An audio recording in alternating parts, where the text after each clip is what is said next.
No mail, low morale. That was the motto of the 688 Central Post Battalion. These 855 brave women of color were the first and only all-black, all-female battalion to serve in World War II. They were tasked with sorting and delivering over 17 million pieces of mail. But you might not know that because their story has often been lost to history. But not anymore.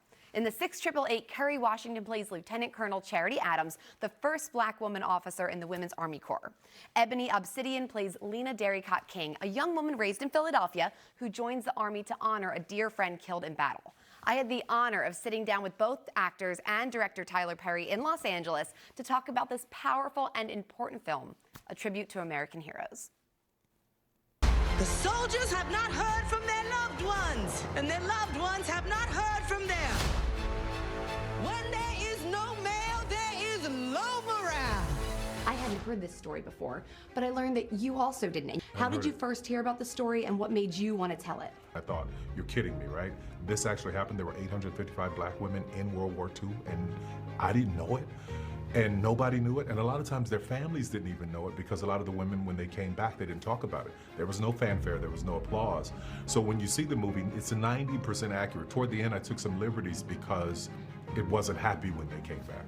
The mail was how you felt connected. It was how you stayed in touch and communicated with the people that you loved most. So their mission to bring mail to families and to bring mail to soldiers was really a mission to bring love and belonging and community and hope to families and to soldiers. They were women who had everyday lives back home. A lot of what they do to figure out their task and their job of sorting through the mail is, one was a perfumer, one was, these things that you're like, wait a minute, soldiers don't need this they did. They needed all of those things. From the perspective of working on something about military protocols, learning to salute, learning to march in formation, getting everything exactly right, what was that like behind the scenes? My tie was an actual original, from the 40s. That was that wasn't a prop, that wasn't like a replica. But the marching, the saluting, how you hold your fingers, all of these very nuanced things that you don't really think about when you watch people do it. It didn't feel like boot camp. Someone asked me recently, did it feel like boot camp? I was like,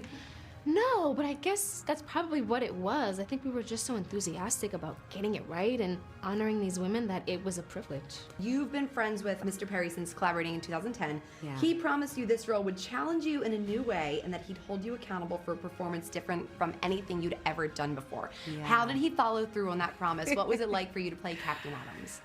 Together, we really found a version of Charity Adams that kind of surprised me. She lived in my body in places that I've never kind of operated from. Her voice, her cadence, her walk, everything was very different for me. Being 26 years old and being tasked with being in charge of 855 women overseas, I'm like, I wasn't in charge of myself when I was 26. Right? She was extraordinary. While you were making this movie, Lena Darricott King was still alive. Yeah. You flew to meet her in Las Vegas. She was 99 years old, and I know that you rushed to put together a rough cut of the film so she could see it.